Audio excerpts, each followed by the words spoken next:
नहमदुहु व नसल्ली अला रसूलिहिल करीम अम्मा बाद फ़इन्नी अऊज़ु बिल्लाहि मिनश शैतानिर रजीम बिस्मिल्लाहिर रहमानिर रहीम रब्बि इश्रह ली सदरी व यस्सिर ली अमरी वहलुल उक़दतम मिन लिसानी यफ़क़हू क़ौली रब्बि यस्सिर व ला तुअस्सिर वतम्मिम बिल खैर आमीन।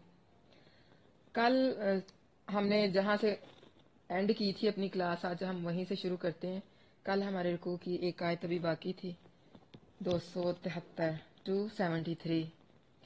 ये सदाकात उन मोहताजों के लिए हैं जो अल्लाह के रास्ते में रोके गए हैं, जमीन में सफर नहीं कर सकते। ना वाकिफ इन्हें सवाल से बचने की वजह से मालदार समझता है। तू इन्हें इनकी अलामत से पहचान लेगा। वो लोगों से लिपट कर सवाल नहीं करते, और तुम खैर में से जो खर्च करोगे सो यकीनन अल्लाह उसे खूब जानने वाला है। खैर में से नेकियां, माल कि जो भी आप खर्च करोगे, खा वो फर्जी हो या नफली, अल्लाह उसे जानता है, अल्लाह के इल्म में है। अल्लाह आपका थोड़ा या ज्यादा अमल जाया नहीं करता। तो यहाँ पर बताया गया है कि सदकात किन को देने हैं। वो मोहताज जो अल्लाह के रास्ते से रोके गए, जमीन में सफर नहीं कर सकते। ये उनकी हकीकी मोहताज वो होता है जो लोगों से सवाल नहीं करता, लेकिन कहा गया है कि आप उन्हें उनके चेहरों से पहचानें। वो सवाल से बचता है, इसलिए लोग समझते हैं कि शायद वो मालदार है या उसे किसी किस्म की मदद की जरूरत नहीं है। तो क्या कहा गया है कि उन्हें उनके चेहरों से पहचानो। मालदार चेहरे भी नजर आ जाते हैं और वो चेहरे भी नजर आ जाते हैं जो मुहताज होते हैं। उनके चेहरों पर वो खुशहाली नहीं होती जो वुस्त वालों के चेहरों पर खुशहाली होती है। तो उन्हें उनके चेहरों से पहचाने, उनके लिबास से पहचान लें। अगर बिलफर्ज आप लिबास से नहीं पहचान सकते, बहुत सारे लोग ऐसे होते हैं कि जब वो बाहर निकलते हैं या दूसरों से मिलते हैं तो अपना हाल, अपना हुलिया दुरुस्त कर लेते हैं ताकि किसी को ये ना पता चल सके कि वो मोहताज हैं, लेकिन उनके चेहरों पर उनकी जरूरतें दर्ज होती हैं। देखने वाली नजर चाहिए बस। तो ऐसे लोगों पर सदका करना है। ऐसे लोगों पर आपने अपने जो माल हैं वो खर्च करने हैं। एक शख्स वो होता है जो हर एक से सवाल करता है, वो मोहताज नहीं होता। अगर उसे 1 रुपया या 1 खजूर या एक चीज हमने दे दी है, वो लेता है और अगले दरवाजे पे चला जाता है। अल्लाह ताला ने सवाल की कसरत से मना फरमाया है। अल्लाह के नबी सल्लल्लाहु अलैहि वसल्लम का फरमान है कि सवाल करना एक नोचना है, कि सवाली उससे अपना चेहरा नोचता है और वो क़यामत के दिन इस हाल में आएगा कि उसके चेहरे पर गोश्त का एक टुकड़ा नहीं होगा। किस तरह से, जिस तरह एक इंसान लोहे की कंघी के साथ, आप खुद अंदाजा कर लें कि जब आप लोहे की कंघी को अपने चेहरे पर या अपनी गाल पर मारेंगे तो गाल का क्या हशर होगा। ये सवाल करना ऐसा ही है जिस तरह के हम अपने चेहरों को लोहे की कंघियों से नोच रहे हैं। लोगों से लिपट कर सवाल नहीं करते, ये उन मोहताजों की निशानी है।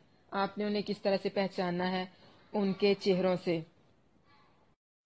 आपके घरों में काम करने वाली बाजियां भी होती हैं, बहुत सारे लोगों के घरों में जाती हैं, उन्हें डांटा मत करें। उन पर आप इस तरह से सदका कर सकते हो। ये जिस तरह के आजकल कोरोना वायरस है, इसकी वजह से लोग घरों में आने से मना करते हैं। आप उनको 1 माह की छुट्टी दे दें और उन्हें तनख्वाह भी दे दें कि इस तरह से उनके घर का खर्चा चलता रहेगा, उनके घर का चूल्हा बंद नहीं होगा। ये एक बेहतरीन है सदके की सूरत। तो दूसरी सूरत ये भी है, किसी के साथ अच्छा सलूक करें। आपके घर के जो मुलाजिम हैं, जो नौकर हैं, उन्हें डांटा मत करें। पहले एक घर से वो मार खा के आते हैं, झिड़कें खा के आते हैं, फिर दूसरी तरफ आके वो आप लोगों से झिड़कें खाते हैं। आपके पास लेट आए तो आपने झिड़कें दी, दूसरे घर लेट गए तो उन्होंने झिड़कें दी। ये भी अल्लाह की मखलूक हैं, अल्लाह के बनाए हुए हैं, इनके अंदर भी एहसासात हैं। इन लोगों के साथ अच्छा सलूक किया करें, इनकी दिलजोई किया करें। कभी वो काम कर रहे हो तो उनके पास बैठ जाया करें कि लाओ आंटी मैं आपकी हेल्प कर दूं। ये नेकियां करने के बहुत आसान और खूबसूरत तरीके हैं। नेकी सिर्फ वही नहीं है कि बहुत ज्यादा माल अल्लाह की राह में खर्च किया जाए। छोटी से छोटी नेकी भी अल्लाह के यहाँ जो है वो बड़ी कदर वाली है। अल्लाह बहुत कदरदान है, आपकी नेकियों को जाया नहीं करता।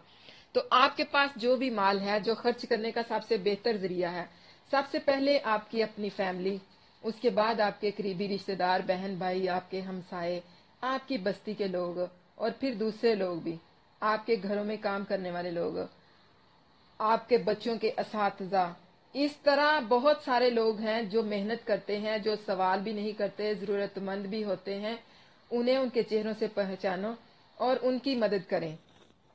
یہ مدد کا بہترین ذریعہ ہے۔ اور وہ لوگ جو اپنے اموال رات اور دن چھپے اور کھلے خرچ کرتے ہیں، سو ان کے لیے ان کا اجر ان کے رب کے پاس ہے، اور ان پر نہ کوئی خوف ہے اور نہ وہ غمگین ہوں گے۔ کون لوگ؟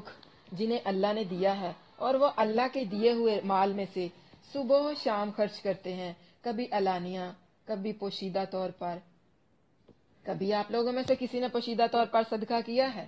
کبھی کسی نے اپنے کسی ضرورت مند رشتہ دار کے گھر جا کر اسے خاموشی سے کچھ دیا ہے کہ اس کا بھرم بھی رہ جائے اور اس کی مدد بھی ہو جائے؟ یاد رکھیں، یہ وہ آیات ہیں جن پر سننے کے ساتھ ساتھ عمل کرنا بھی لازم ہے، اور دعا کریں کہ جب یہ آیات مکمل ہوں، جب یہ سورۃ بقرہ مکمل ہو، تو آپ لوگوں کی جو جھولیاں ہیں وہ اللہ کی رحمت سے بری ہوئی ہوں، اور آپ نے اس سارے احکامات کو پورے کا پورا لینا ہے۔ اب صلہ رحمی کرنی ہے، اللہ کی راہ میں خرچ کرنا ہے۔ اللہ کی راہ میں خرچ کرنے کا ایک بہترین ذریعہ ہے علم، کسی کی تعلیم میں اس کی مدد کرنا۔ اگر کوئی غریب بچہ ہے، پڑھ نہیں سکتا، اس کا خرچ اٹھا لیں، اس کی تعلیم پر لگا دیں، کہیں کوئی مدرسہ بنوا دیں اگر اللہ نے آپ کو وسعت دی ہے تو، کسی مسجد میں حصہ ڈال لیں۔ یہ وہ صدقات ہیں جو آخرت میں آپ کے کام آئیں گے۔ اللہ آپ کی کوئی نیکی ضائع نہیں کرتا۔ جو آپ نے یہاں اس دنیا میں گن گن کر رکھنا ہے، جوڑ جوڑ کر بنانا ہے، یہ دنیا کا مال ہے، یہ دنیا میں رہ جائے گا، آپ کے کام نہیں آئے گا۔ آپ کے کام صرف وہ مال آنا ہے جو آپ نے اپنے لیے اپنے ہاتھوں سے آگے بھیج دینا ہے، یا پھر نیک اولاد۔ تو نیک اولاد ایسے ہوگی کہ آپ ان کی تربیت پر پوری طرح سے توجہ دیں، اپنے بچوں کو دین کے ساتھ جوڑیں، اپنے بچوں کے دلوں میں اللہ کی محبت کو مضبوط کریں۔ مسلمان کی اہمیت، اس کی فضیلت، اس کی عظمت کیا ہے، اپنے بچوں کے اندر اس چیز کو آپ نے ڈیولپ کرنا ہے۔ نماز کے ساتھ محبت، زکوٰۃ کے ساتھ محبت، دین کے ساتھ محبت، اللہ کے رسول صلی اللہ علیہ وسلم کے ساتھ محبت، صحابہ کے ساتھ محبت۔ جب بھی آپ اپنے بچوں کو ایک بہترین انسان بنائیں گے تو ہی وہ آپ کے لیے صدقہ جاریہ بنیں گے۔ یاد رکھیں، جس نے اچھا عمل کیا وہ بھی اس کا صدقہ جاریہ، اور جس نے برا عمل کیا وہ بھی اس کے لیے۔ اور جو اللہ کی راہ میں خرچ کرتے ہیں، چھپا کر یا ظاہر، وہ کبھی بھی پریشان نہیں ہوتے۔ کہتے ہیں جب یہ آیات اتری تھی تو صحابہ کرام رضی اللہ عنہم اتنے محتاط ہو گئے تھے سوال کرنے کے بارے میں، کہ جب اللہ کے نبی صلی اللہ علیہ وسلم نے فرمایا تھا نا کہ سوال کرنے کی وعید کیا ہے، تو ان کے ہاتھ سے اگر کوئی چیز گر جاتی تھی نا تو وہ کسی سے یہ نہیں تھے کہتے کہ ہمیں یہ پکڑا دو، خود پکڑتے تھے۔ یہاں پر 14 آیات، ان میں صدقے کا بیان ہے، اس کی فضیلت کا بیان ہے، اور اس کے بعد صدقے کے ساتھ ساتھ سود کی حرمت کا بیان ہے۔ دیکھیں، آپ کو پہلے بتایا تھا کہ دو چیزوں کے بیچ میں ایک چیز ہے، ایک سود اور ایک انفاق، یعنی اللہ کی راہ میں خرچ کرنا، اس کی ضد ہے سود، اور اس کے درمیان کا ایک راستہ ہے قرض دینا۔ اللہ کی راہ میں خرچ کرنا اور اس کی ضد ہے سود۔ اور وہ لوگ جو سود کھاتے ہیں کھڑے نہیں ہوں گے مگر جیسے وہ شخص کھڑا ہوتا ہے جسے شیطان نے چھو کر خبتی بنا دیا ہو، یعنی پاگل اور دیوانہ کر دیا ہو۔ یہ اس لیے کہ انہوں نے کہا بیع تو سود ہی کی طرح ہے، یعنی تجارت سود ہی کی طرح ہے، حالانکہ اللہ نے تجارت کو حلال کیا اور سود کو حرام کیا ہے۔ پھر جس کے پاس اس کے رب کی طرف سے کوئی نصیحت آ جائے، پس وہ باز آ جائے، تو جو پہلے ہو چکا وہ اسی کا ہے اور اس کا معاملہ اللہ کے سپرد ہے، اور جو دوبارہ ایسا کرے تو وہی آگ والے ہیں، وہ اس میں ہمیشہ رہنے والے ہیں۔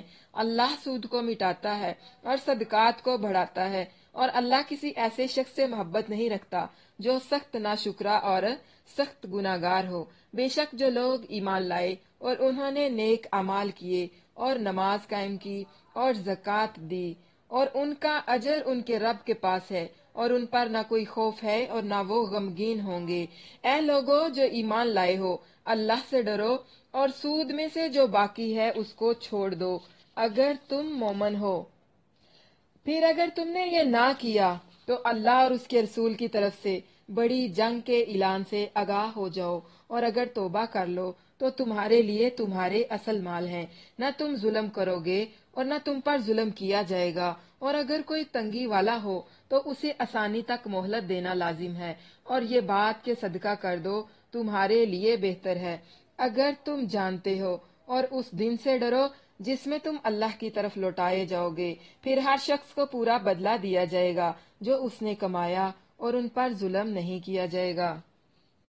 सूद की जितनी भी किस्में हैं, छोटी से छोटी और बड़ी से बड़ी, इंतहाई कबीह फेल है ये।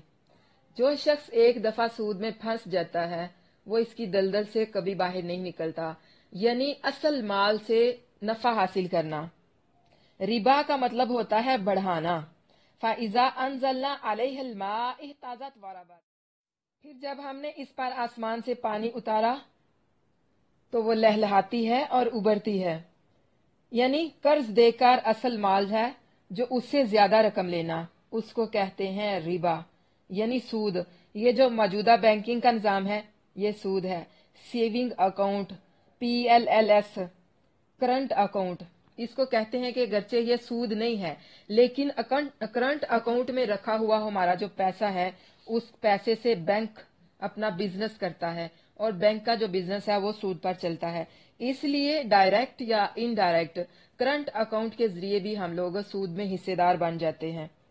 इसके अलावा जो बैंकिंग का कहते हैं ये कि इस्लामी बैंकिंग का है।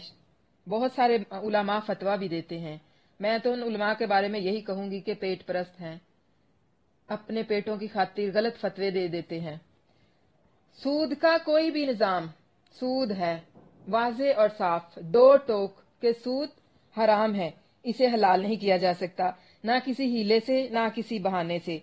इसके अलावा देखें, बीमा पॉलिसियां करवाते हैं लोग, इंश्योरेंस जिसको बोलते हैं, ये भी हराम है, जुए के जैसा है। इसी तरह प्राइस बॉन्ड खरीदना और किसी को उधार चीज देकर उससे ज्यादा पैसे लेना, कीमत एक रखनी अगर किसी को कर्ज भी देना है तो। लेकिन बहुत सारे लोग ऐसे करते हैं कि हम आपको 20,000 दे रहे हैं तो हमने आपसे 25 लेना है।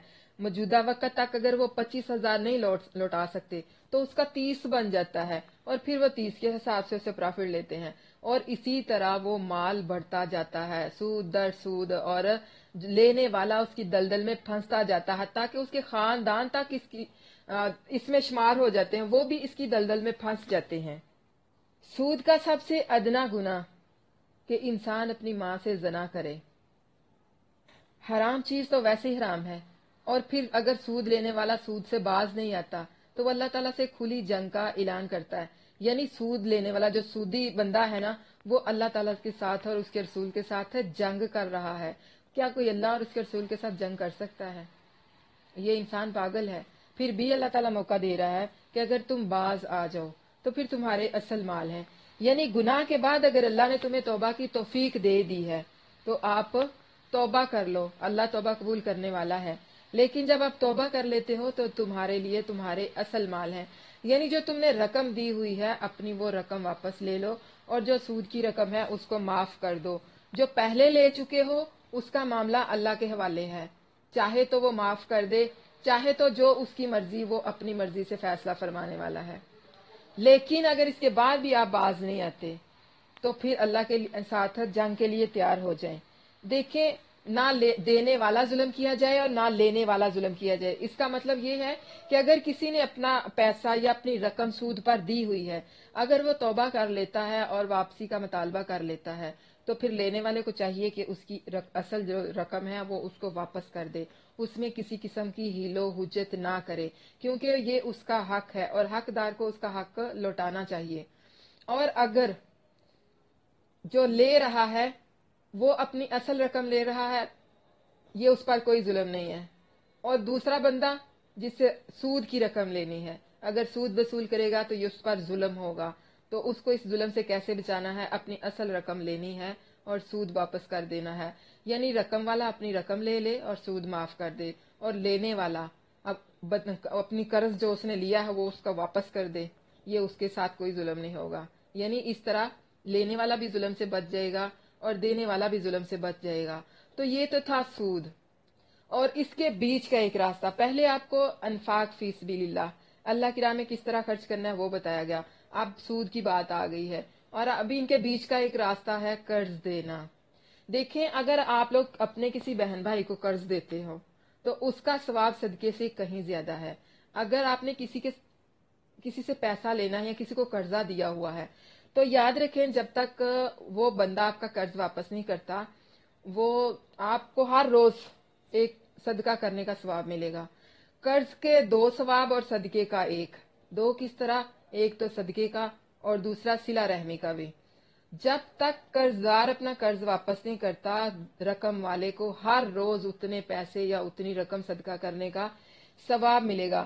مثال کے طور پر آپ لوگوں میں سے کسی نے 1,00,000 روپیہ کسی کو قرض دیا ہوا ہے، اور جب تک آپ کو وہ 1,00,000 روپیہ واپس نہیں مل جاتا، تب تک آپ کو ہر روز 1,00,000 روپیہ قرض دینے کا جو اللہ کی راہ میں ثواب ہے نا، خرچ کرنے کا، کہ آپ نے 1,00,000 روپیہ اللہ کی راہ میں خرچ کیا ہے، اتنا آپ کو قرض کا ہر روز ثواب ملا کرے گا۔ یہ کتنی بڑی فضیلت ہے اور کتنی بڑی عظمت ہے۔ کوشش کیا کرو کہ سود نہ دو، قرض دے دو۔ اس طرح سے ہم اپنے معاشرے میں بہت سارے لوگوں کو سود کی برائی سے بھی بچا سکتے ہیں، اور بہت زیادہ ہم اللہ کے ہاں سے اجر بھی پا سکتے ہیں۔ اللہ ہماری کسی بھی قسم کی نیکی کو کبھی ضائع نہیں کرتا۔ قرض دے دیں، سود مت دیں۔ قرض دے کر اس انسان کو سود سے بچا لیں۔ اس کے ساتھ ایک اور نصیحت بھی کی گئی ہے کہ اگر تم معاف کر دو تو زیادہ بہتر ہے۔ اگر کسی نے کسی کو قرض دیا ہوا ہے، یا تو اس کو ڈھیل دے دو، کہ قرضدار کو مہلت دے دو اس کی وسعت تک، کہ جب تک اس کو آسانی نہیں آ جاتی، جب تک اس کو میسر نہیں ہوتا، تب تک وہ آپ کی طرف سے ستایا نہ جائے، پریشان نہ کیا جائے۔ ہاں، اگر ایک بندہ وسط رکھتا ہے، اس کے پاس مال ہے لیکن وہ قرض واپس کرنے میں ٹال مٹول کرتا ہے، تو ایسے بندے کی عزت خراب کرنے کی اجازت ہے، کہ ہم اس کا ذکر دوسروں میں بیٹھ کے کر سکتے ہیں کہ یہ بندہ قرض واپس نہیں کرتا، اس سے جھڑک بھی سکتے ہیں، 2-4 لوگوں کو سنایا بھی جا سکتا ہے۔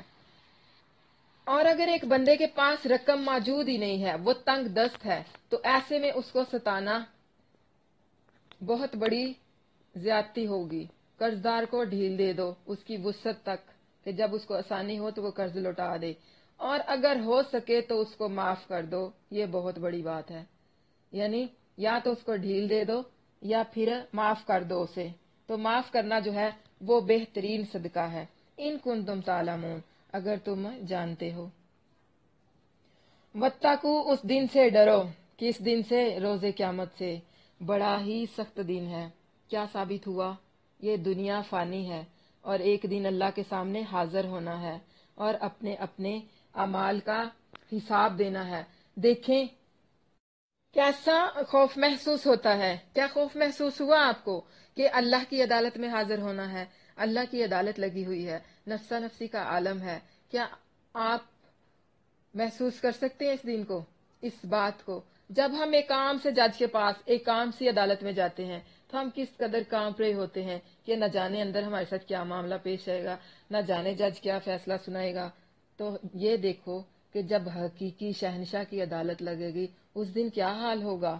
ڈرو اس دن سے کہ تم لوٹائے جاؤ گے، اور ہر نفس کو پورا پورا بدلہ دیا جائے گا۔ اگر کسی نے کسی مسلمان کو مسکرا کر دیکھا، کسی نے کسی کو دل سے معاف کر دیا، تو اللہ چھوٹی سے چھوٹی نیکی کو بھی سنبھال کر رکھتا ہے۔ یاد رکھیں، روز محشر وہ دن ہوگا کہ کوئی کسی کے کام نہیں آئے گا۔ اس دن آپ کی نیکیاں آپ کی غم خزار بنے گی، آپ کی سہیلیاں بنے گی، آپ کے دکھ بانٹیں گی، آپ کو اللہ کے عذاب سے، اللہ کے غصے سے بچائیں گی۔ اس دن ہر شخص اپنی نیکیوں کے، اپنے صدقات کے سائے میں ہوگا۔ اللہ کسی پر ظلم نہیں کرتا۔ اکثر تو ہم لوگ خود ہی اپنے آپ پر ظلم کرتے ہیں، اللہ کے احکامات کے خلاف جا کر اپنی خواہشات کا ہم نے خود اپنے اوپر بوجھ ڈالا ہوا ہے۔ اللہ کسی پر ظلم نہیں کرتا، ہر انسان کو اس کا پورا پورا بدلہ دیا جائے گا۔ اب اگلی جو آیات ہیں، اگلا رکوع، وہ لین دین کے معاملات کے بارے میں ہے۔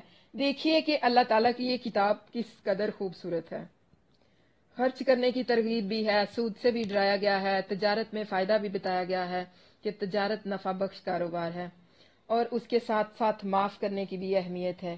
फिर साथ साथ शादी, निकाह, जिंदगी के तमाम मामलात और साथ ही अल्लाह ताला लेन देन के मामलात जो हैं उसके बारे में भी बता रहे हैं कि हमने किस तरह से मामलात करने हैं, यानी कर्ज लेते वक्त या कुछ खरीदते वक्त किस तरह से हमने मामलात को निपटाना है। ऐ लोगों जो ईमान लाए हो, जब आपस में एक मुकर्रर मुद्दत तक कर्ज का लेन देन करो तो उसे लिख लो। क्या मालूम हुआ? लेन देन की कर्ज की पहली शर्त उसे लिख लो, यानी मुद्दत लिख लें कि कितनी मुद्दत के लिए कर्ज दे रहे हैं। कर्ज लेने वाले से भी पूछो कि कितनी मुद्दत तक वापस कर दोगे। लिख लें।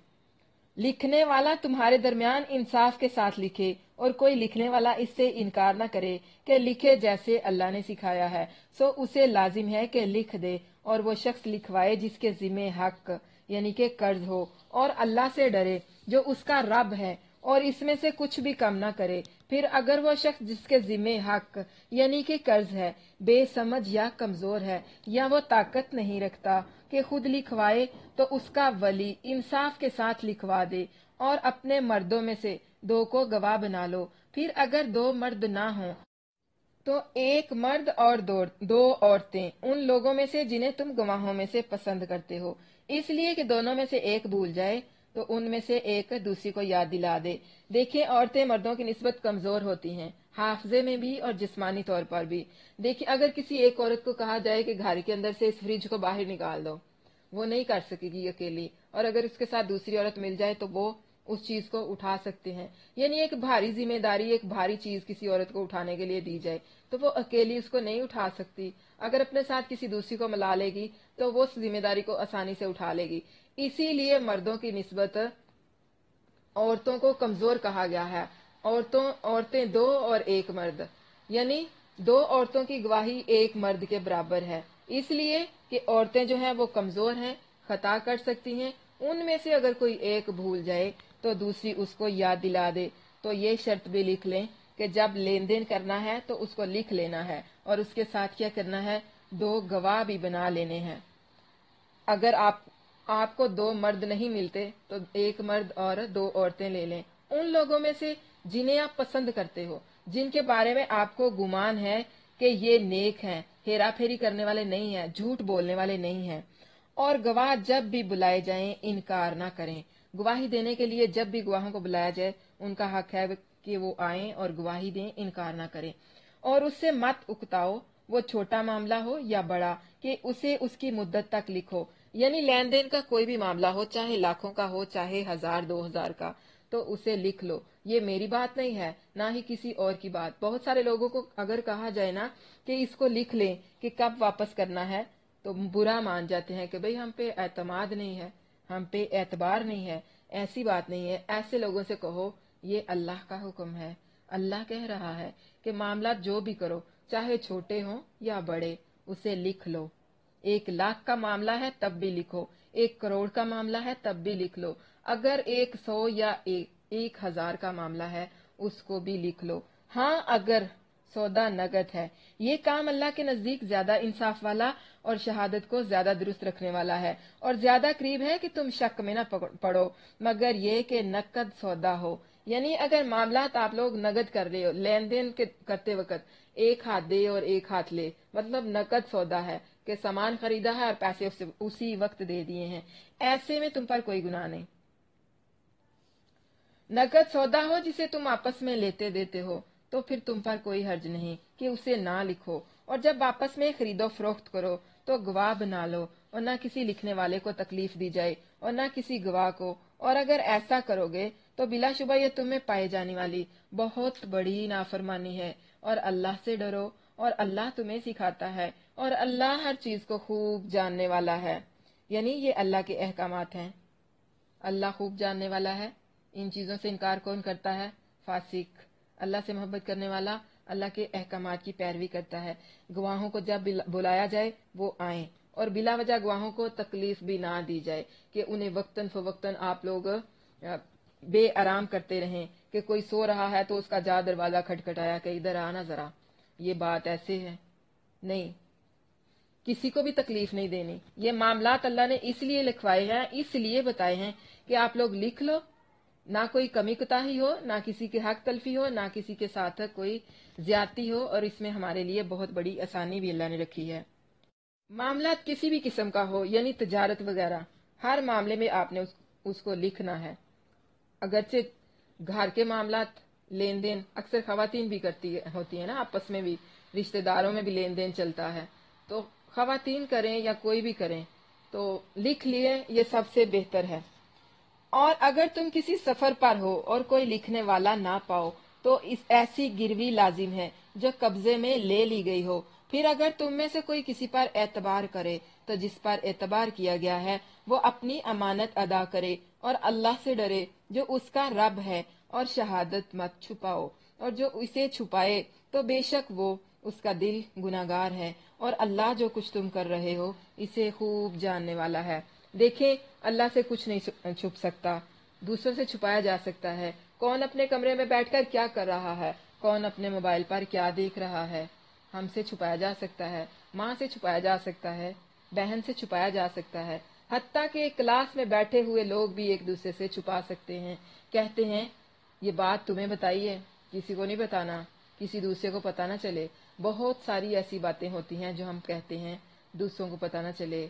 याद रखें, अल्लाह से कुछ भी पोशीदा नहीं, छोटी या बड़ी चीज, अल्लाह सब कुछ देख रहा है, हर चीज पर अल्लाह की नजर है। फिर जब हमने इस पर आसमान से पानी उतारा तो वो लहलहाती है और उबरती है, यानी कर्ज देकर असल माल है जो उससे ज्यादा रकम लेना, उसको कहते हैं रिबा, यानी सूद। ये जो मौजूदा बैंकिंग का निजाम है ये सूद है।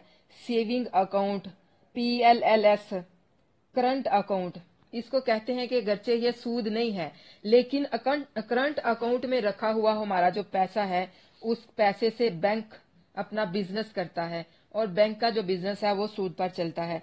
इसलिए डायरेक्ट या इनडायरेक्ट करंट अकाउंट के जरिए भी हम लोग सूद में हिस्सेदार बन जाते हैं। इसके अलावा जो बैंकिंग का कहते हैं कि इस्लामी बैंकिंग का है, बहुत सारे उलमा फतवा भी देते हैं। मैं तो उन उलमा के बारे में यही कहूंगी कि पेट परस्त हैं, अपने पेटों की खातिर गलत फतवे दे देते हैं। सूद का कोई भी निजाम सूद है, वाजे और साफ, दो टोक के सूद हराम है, इसे हलाल नहीं किया जा सकता, ना किसी हीले से ना किसी बहाने से। इसके अलावा देखें, बीमा पॉलिसियां करवाते हैं लोग, इंश्योरेंस जिसको बोलते हैं, ये भी हराम है, जुए के जैसा है। इसी तरह प्राइज बॉन्ड खरीदना और किसी को उधार चीज देकर उससे ज्यादा पैसे लेना, कीमत एक रखनी अगर किसी को कर्ज भी देना है तो। लेकिन बहुत सारे लोग ऐसे करते हैं कि हम आपको 20,000 दे रहे हैं तो हमने आपसे 25 लेना है। मौजूदा वक्त तक अगर वो 25,000 नहीं लौटा सकते तो उसका 30 बन जाता है, और फिर वो 30 के हिसाब से उससे प्रॉफिट लेते हैं, और इसी तरह वो माल बढ़ता जाता है, सूद दर सूद, और लेने वाला उसकी दलदल में फंसता जाता है, ताकि उसके खानदान तक इसमें शुमार हो जाते हैं, वो भी इसकी दलदल में फंस जाते हैं। सूद का सबसे अदना गुनाह कि इंसान अपनी माँ से जना करे। हराम चीज तो वैसे ही हराम है, और फिर अगर सूद लेने वाला सूद से बाज नहीं आता तो वो अल्लाह ताला से खुली जंग का ऐलान करता है। यानी सूद लेने वाला जो सूदी बंदा है ना, वो अल्लाह ताला के साथ और उसके रसूल के साथ जंग कर रहा है। क्या कोई अल्लाह और उसके रसूल के साथ जंग कर सकता है? ये इंसान पागल है। फिर भी अल्लाह ताला मौका दे रहा है कि अगर तुम बाज आ जाओ तो फिर तुम्हारे असल माल हैं। यानी गुनाह के बाद अगर अल्लाह ने तुम्हें तौबा की तौफीक दे दी है तो आप तौबा कर लो, अल्लाह तौबा कबूल करने वाला है। लेकिन जब आप तौबा कर लेते हो तो तुम्हारे लिए तुम्हारे असल माल है, यानी जो तुमने रकम दी हुई है अपनी वो रकम वापस ले लो, और जो सूद की रकम है उसको माफ कर दो। जो पहले ले चुके हो उसका मामला अल्लाह के हवाले है, चाहे तो वो माफ कर दे, चाहे तो जो उसकी मर्जी, वो अपनी मर्जी से फैसला फरमाने वाला है। लेकिन अगर इसके बाद भी आप बाज नहीं आते तो फिर अल्लाह के साथ जंग के लिए तैयार हो जाएं।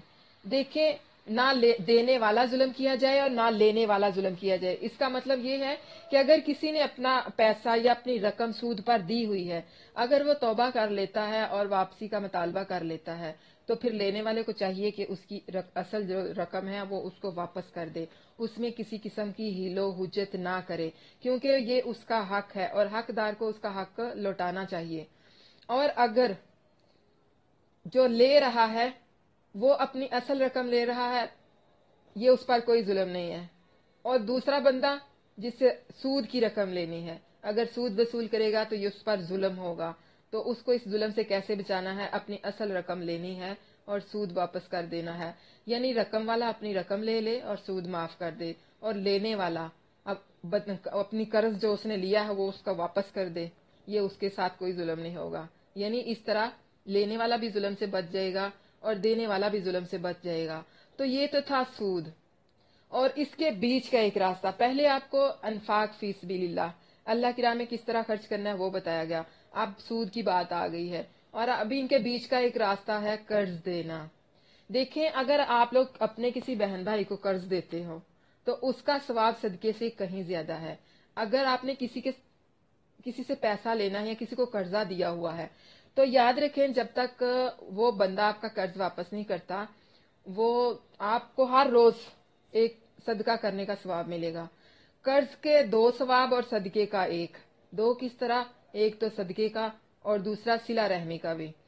جب تک قرضدار اپنا قرض واپس نہیں کرتا، رقم والے کو ہر روز اتنے پیسے یا اتنی رقم صدقہ کرنے کا ثواب ملے گا۔ مثال کے طور پر آپ لوگوں میں سے کسی نے 1 لاکھ روپیہ کسی کو قرض دیا ہوا ہے، اور جب تک آپ کو وہ 1 لاکھ روپیہ واپس نہیں مل جاتا تب تک آپ کو ہر روز 1 لاکھ روپیہ قرض دینے کا جو اللہ کی راہ میں ثواب ہے نا، خرچ کرنے کا، کہ آپ نے 1 لاکھ روپیہ اللہ کی راہ میں خرچ کیا ہے، اتنا آپ کو قرض کا ہر روز ثواب ملا کرے گا۔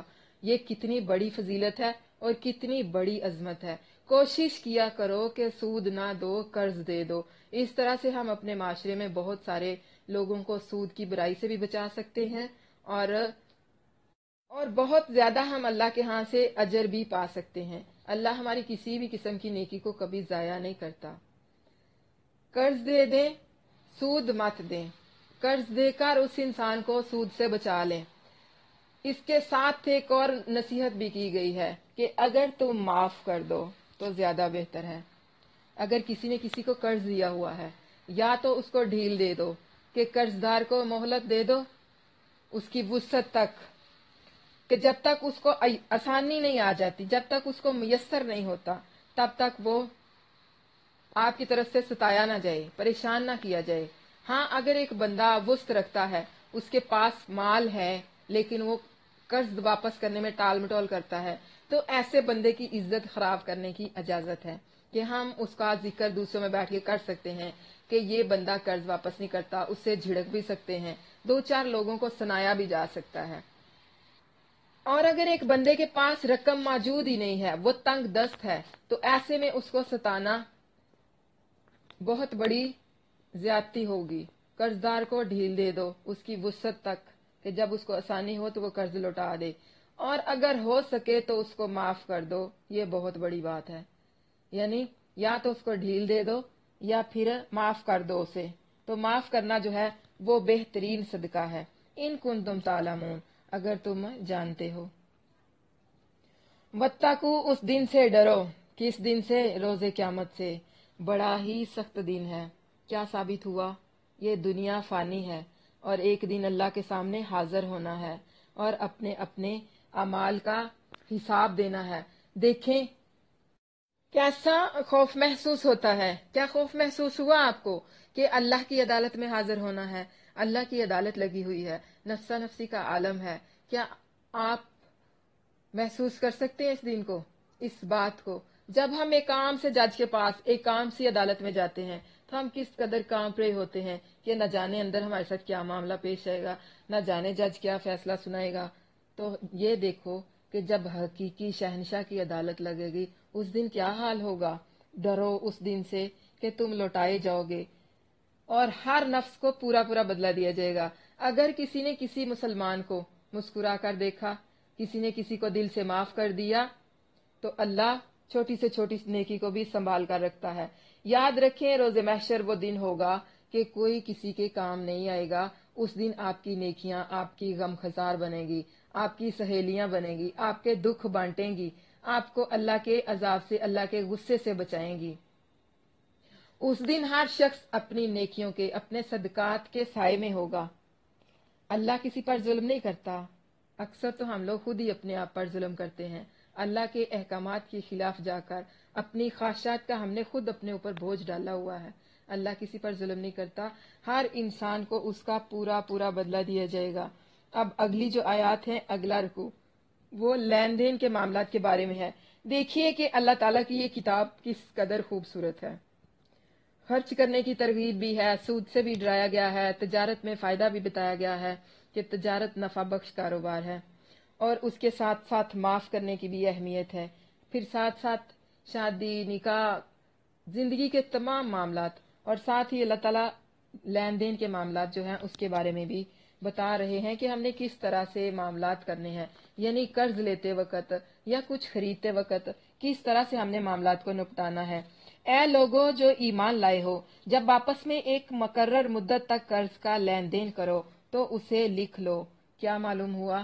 لین دین کی قرض کی پہلی شرط اسے لکھ لو، یعنی مدت لکھ لیں کہ کتنی مدت کے لیے قرض دے رہے ہیں۔ قرض لینے والے سے بھی پوچھو کہ کتنی مدت تک واپس کر دو گے، لکھ لیں۔ لکھنے والا تمہارے درمیان انصاف کے ساتھ لکھے، اور کوئی لکھنے والا اس سے انکار نہ کرے کہ لکھے جیسے اللہ نے سکھایا ہے، سو اسے لازم ہے کہ لکھ دے، اور وہ شخص لکھوائے جس کے ذمہ حق یعنی کہ قرض ہو، اور اللہ سے ڈرے جو اس کا رب ہے، اور اس میں سے کچھ بھی کم نہ کرے۔ پھر اگر وہ شخص جس کے ذمہ حق یعنی کہ قرض ہے بے سمجھ یا کمزور ہے، یا وہ طاقت نہیں رکھتا کہ خود لکھوائے، تو اس کا ولی انصاف کے ساتھ لکھوا دے، اور اپنے مردوں میں سے 2 کو گواہ بنا لو۔ پھر اگر 2 مرد نہ ہوں تو 1 مرد اور 2 عورتیں ان لوگوں میں سے جنہیں تم گواہوں میں سے پسند کرتے ہو، اس لیے کہ دونوں میں سے ایک بھول جائے تو ان میں سے ایک دوسری کو یاد دلا دے۔ دیکھیں عورتیں مردوں کی نسبت کمزور ہوتی ہیں، حافظے میں بھی اور جسمانی طور پر بھی۔ دیکھیں اگر کسی ایک عورت کو کہا جائے کہ گھر کے اندر سے اس فریج کو باہر نکال دو، وہ نہیں کر سکے گی اکیلی، اور اگر اس کے ساتھ دوسری عورت مل جائے تو وہ اس چیز کو اٹھا سکتے ہیں۔ یعنی ایک بھاری ذمہ داری، ایک بھاری چیز کسی عورت کو اٹھانے کے لیے دی جائے تو وہ اکیلی اس کو نہیں اٹھا سکتی۔ اگر اپنے ساتھ کسی دوسری کو ملا لے گی تو وہ اس ذمہ داری کو آسانی سے اٹھا لے گی۔ اسی لیے مردوں کی نسبت عورتوں کو کمزور کہا گیا ہے۔ عورتیں 2 اور 1 مرد، یعنی 2 عورتوں کی گواہی 1 مرد کے برابر ہے، اس لیے کہ عورتیں جو ہیں وہ کمزور ہیں، خطا کر سکتی ہیں۔ ان میں سے اگر کوئی ایک بھول جائے تو دوسری اس کو یاد دلا دے۔ تو یہ شرط بھی لکھ لیں کہ جب لین دین کرنا ہے تو اس کو لکھ لینا ہے، اور اس کے ساتھ کیا کرنا ہے، 2 گواہ بھی بنا لینے ہیں۔ اگر آپ کو 2 مرد نہیں ملتے تو 1 مرد اور 2 عورتیں لے لیں، ان لوگوں میں سے جنہیں آپ پسند کرتے ہو، جن کے بارے میں آپ کو گمان ہے کہ یہ نیک ہیں، ہیرا پھیری کرنے والے نہیں ہیں، جھوٹ بولنے والے نہیں ہیں۔ اور گواہ جب بھی بلائے جائیں انکار نہ کریں۔ گواہی دینے کے لیے جب بھی گواہوں کو بلایا جائے ان کا حق ہے کہ وہ آئیں اور گواہی دیں، انکار نہ کریں۔ اور اس سے مت اکتاؤ، وہ چھوٹا معاملہ ہو یا بڑا، کہ اسے اس کی مدت تک لکھو۔ یعنی لین دین کا کوئی بھی معاملہ ہو، چاہے لاکھوں کا ہو، چاہے 1000 2000 کا، تو اسے لکھ لو۔ یہ میری بات نہیں ہے، نہ ہی کسی اور کی بات۔ بہت سارے لوگوں کو اگر کہا جائے نا کہ اس کو لکھ لیں کہ کب واپس کرنا ہے تو برا مان جاتے ہیں کہ بھئی ہم پہ اعتماد نہیں ہے، ہم پہ اعتبار نہیں ہے۔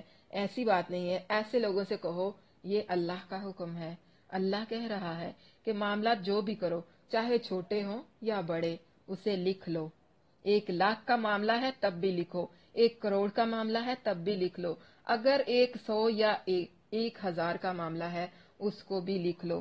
ہاں اگر سودا نگد ہے، یہ کام اللہ کے نزدیک زیادہ انصاف والا اور شہادت کو زیادہ درست رکھنے والا ہے، اور زیادہ قریب ہے کہ تم شک میں نہ پڑو، مگر یہ کہ نقد سودا ہو۔ یعنی اگر معاملات آپ لوگ نگد کر رہے ہو، لین دین کرتے وقت 1 ہاتھ دے اور 1 ہاتھ لے، مطلب نقد سودا ہے کہ سامان خریدا ہے اور پیسے اسی وقت دے دیے ہیں، ایسے میں تم پر کوئی گناہ نہیں۔ नकद सौदा हो जिसे तुम आपस में लेते देते हो तो फिर तुम पर कोई हर्ज नहीं कि उसे ना लिखो, और जब आपस में खरीदो फरोख्त करो तो गवाह बना लो, और न किसी लिखने वाले को तकलीफ दी जाए और न किसी गवाह को, और अगर ऐसा करोगे तो बिलाशुबा ये तुम्हें पाए जाने वाली बहुत बड़ी नाफरमानी है। और अल्लाह से डरो, और अल्लाह तुम्हें सिखाता है, और अल्लाह हर चीज को खूब जानने वाला है। यानी ये अल्लाह के अहकामात हैं, अल्लाह खूब जानने वाला है। इन चीजों से इनकार कौन करता है? फासिक। अल्लाह से मोहब्बत करने वाला अल्लाह के अहकामात की पैरवी करता है। गवाहों को जब बुलाया जाए वो आए, और बिला वजह गवाहों को तकलीफ भी ना दी जाए कि उन्हें वक्तन फवक्तन आप लोग बेआराम करते रहें कि कोई सो रहा है तो उसका जा दरवाजा खटखटाया कि इधर आना जरा, ये बात ऐसे है नहीं, किसी को भी तकलीफ नहीं देनी। ये मामलात अल्लाह ने इसलिए लिखवाए हैं, इसलिए बताए हैं कि आप लोग लिख लो, ना कोई कमी कुताही हो, ना किसी के हक तलफी हो, ना किसी के साथ कोई ज्यादती हो, और इसमें हमारे लिए बहुत बड़ी आसानी भी अल्लाह ने रखी है। मामला किसी भी किस्म का हो, यानी तजारत वगैरह, हर मामले में आपने उसको लिखना है। अगरचे घर के मामलात लेन देन अक्सर खवातीन भी होती है ना, आपस में भी रिश्तेदारों में भी लेन देन चलता है, तो खवातीन करें या कोई भी करें तो लिख लिए, ये सबसे बेहतर है। और अगर तुम किसी सफर पर हो और कोई लिखने वाला ना पाओ तो इस ऐसी गिरवी लाजिम है जो कब्जे में ले ली गई हो। फिर अगर तुम में से कोई किसी पर एतबार करे तो जिस पर एतबार किया गया है वो अपनी अमानत अदा करे और अल्लाह से डरे जो उसका रब है, और शहादत मत छुपाओ, और जो इसे छुपाए तो बेशक वो उसका दिल गुनाहगार है, और अल्लाह जो कुछ तुम कर रहे हो इसे खूब जानने वाला है। देखें, अल्लाह से कुछ नहीं छुप सकता, दूसरों से छुपाया जा सकता है। कौन अपने कमरे में बैठकर क्या कर रहा है, कौन अपने मोबाइल पर क्या देख रहा है, हमसे छुपाया जा सकता है, माँ से छुपाया जा सकता है, बहन से छुपाया जा सकता है, हत्ता कि क्लास में बैठे हुए लोग भी एक दूसरे से छुपा सकते हैं। कहते हैं ये बात तुम्हें बताई है, किसी को नहीं बताना, किसी दूसरे को पता ना चले। बहुत सारी ऐसी बातें होती हैं जो हम कहते हैं दूसरों को पता ना चले। याद रखें, अल्लाह से कुछ भी पोशीदा नहीं, छोटी या बड़ी चीज, अल्लाह सब कुछ देख रहा है, हर चीज पर अल्लाह की नजर है।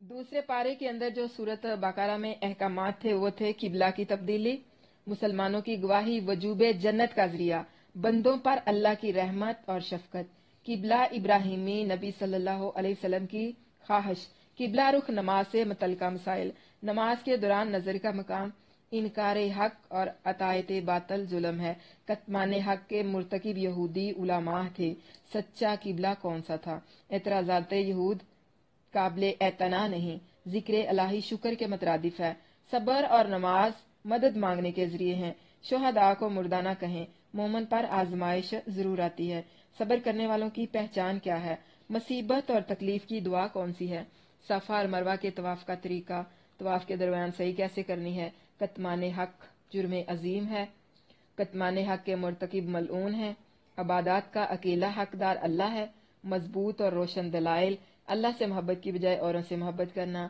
हलाल रोजी की तरगीब, खुतुवाती शैतान का मफहूम, जलालत और जहालत का मफहूम, रिज़्क़े हलाल और रिज़्क़े हराम की पहचान, कत्मान हक के मुर्तकिब का अंजाम, नाहक यतीमों का माल खाने वालों का अंजाम, नेकी क्या है, अफजल सदका कौन सा है, जविल कुर्बा में कौन से लोग आते हैं, यतामा किनको कहते हैं, मसाकीन कौन है, इब्नत सबील से कौन मुराद है, सवाल करने वाले, फिर रिकाब का मफहूम, अकामते सलात और अदाए ज़कात, अहद तोड़ना, मनाफकत, कसास, काफर के बदले मुसलमान का कत्ल, वसीयत के अहकाम, वसीयत के मुतल्लक फरमाने नबवी, खैरा का मफहूम, मारूफ का मफहूम, फर्जियत, रोजा का मकसद, नमाज की तब्दीलियां, रोजों की तब्दीलियां, बूढ़े, हामला और दूध पिलाने वाली के लिए रुखसत, नजूल कुरान के सबब रमजान की फजीलत, कुरान करीम की फजीलत, मरीज और मुसाफिर के लिए रुखसत, चंद रोजे के मसाइल, दुआ का तरीका और कबूलियत की शर्त, रमजान में खाना और जमा, रमजान में सहरो और अफ्तार, एतकाफ के मसाइल, दूसरे का माल गजब करने की हुर्मत, चांद से माहो साल का तयन करना, जहाद के अहकाम शराइत, हुर्मत वाले महीने और बैत रजवान, माली जहाद की तरगीब, हज और उम्रा के मसाइल, मुहर्रम के रास्ते में रुकावट, हज तमत्तु का اور اس کے مسائل۔ حج تمتع کن کے لیے ہے؟ احرام اور زاد راہ۔ اشہر کی تشریح۔ حج کے دوران تجارت، عرفہ اور مزدلفہ میں داخل ہونا، واپس لوٹنے کی جگہ، حج مکمل ہونے کے بعد ذکر الہی، ایام تشریق میں ذکر الہی، دوگلے لوگ منافق، مومن کی تعریف۔ کامیابی عطایت ہی میں ہے۔ مومنوں کے لیے نبی صلی اللہ علیہ وسلم کی شفاعت، بنی اسرائیل کی سرکشی، پہلی امتوں پر امت محمدیہ کی فضیلت، مشکل کے بعد آسانی، صدقہ کے مستحق لوگ، فرضیت جہاد، حرام مہینے اور حضرمی کا قتل، حرمت شراب اور اس کے اسباب، عفو کی وضاحت، یتیم کے مال کے متعلق احکام، یہودی عیسائی عورتوں سے نکاح، نکاح کے لیے ضروری کام، ایام ماہواری اور ہم بستری، قسم اور اس کا کفارہ، ایلہ کا مفہوم اور مدت، طلاق اور عدت کے مسائل، قروء کی تفسیر، حقوق زوجین، شرعی طلاق اور شرعی خلا، خلا یافتہ عورت کی عدت، طلاق یافتہ عورت سے رجوع، طلاق بائنہ اور نکاح حلالہ، شرعی طلاق کی معرفت، متعلقہ کے لواحقین کو نصیحت، مدت رضاعت 2 سال ہے، رضاعت کے مسائل، متوفی عنہا زوجہ کی عدت یعنی بیوہ کی عدت، پیغام نکاح بھیجنے کا طریقہ، حق مہر کے مسائل، حق مہر کی مزید تفصیل، بطور خاص درمیانی نماز کی حفاظت، بیواؤں کے مسائل، بطور خاص درمیانی نماز کی حفاظت، جہاد اور انفاق فی سبیل اللہ، قرض حسنہ کا مفہوم، بنی اسرائیل پر ایک اور انعام، بنی اسرائیل کے ہیلے بہانے کرنے والی ایک قوم ہے، تابوت سکینہ، طالوت اور جالوت کی جنگ، طالوت کے لشکر کی آزمائش، داؤد علیہ السلام کے ہاتھوں جالوت کا قتل، انبیاء کے مراتب کا بیان، انفاق فی سبیل اللہ کی ترغیب، فضائل آیت الکرسی، اسلام میں زبردستی داخل نہیں کرنا، اندھیروں سے نور کی طرف، حضرت ابراہیم علیہ السلام اور نمرود، موت کے بعد زندگی، معمہ حیات و موت، انفاق فی سبیل اللہ کا فائدہ، خیرات کرنے والوں کے لیے ہدایت، ہمیشہ کا فائدہ، بڑھاپے میں عذاب کی مثال، ردی اور حرام مال کا صدقہ قبول نہیں، علانیہ اور چھپا کر خرچ کرنا، صدقات کے حقدار کون ہیں؟ تجارت اور سود ایک چیز نہیں ہے، سود کا خاتمہ اور صدقات میں اضافہ، سود اور قرض کے چند مسائل، لین دین کے معاملات لکھنا اور گواہ بنانا، گروی رکھنے کے مسائل، انسان کے ضمیر سے خطاب، سورۃ بقرہ کی آخری 2 آیات کی